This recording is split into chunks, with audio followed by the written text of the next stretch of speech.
আজকে মাছের মুড়ো দিয়ে করব আলুর ছক্কা। কাজরা মাছের মাথা নিয়েছি, ভালো করে ধুয়ে নুন হলুদ মাখিয়ে রেখেছি।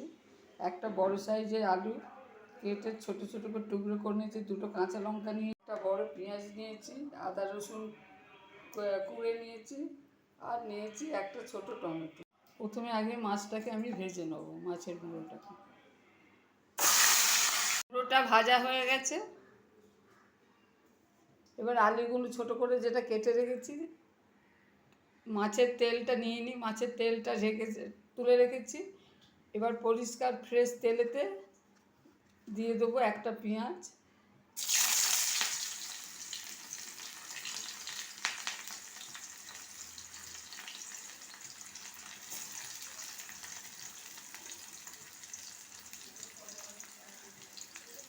আর আলু।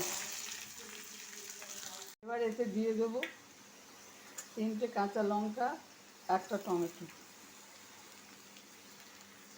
মুড়োটাকে ভেঙে 6 টুকরো করে রেখেছি। এবার দিয়ে দেবো 1 চামচ রসুন, 1/2 চামচ আদা। এবার দিয়েছি পরিমাণ মতো নুন, 1/2 চামচ হলুদ গুঁড়ো, বড় চামচ 1 চামচ লঙ্কা গুঁড়ো।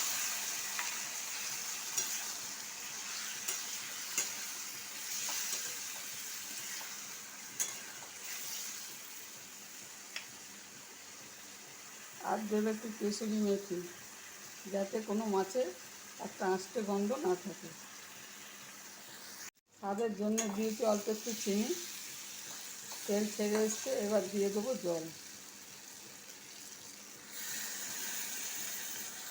আলুটা সেদ্ধ হয়ে গেছে।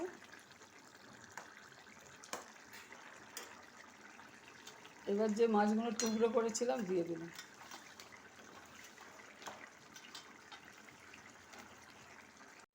এবার মাছটাকে আমি দিয়ে দিয়েছি। মাছটাকে গ্রেভি ঢোকানোর জন্য আমি অল্প আঁচ করে দিয়ে এটা চাপা দিয়ে দিলাম।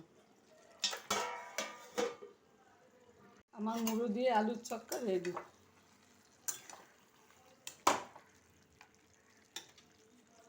আমার মুড়ো দিয়ে আলুর ছক্কা রেডি। যদি এই রেসিপি ভালো লাগে শেয়ার করবেন, সাবস্ক্রাইব করবেন, কমেন্ট করে জানাবেন।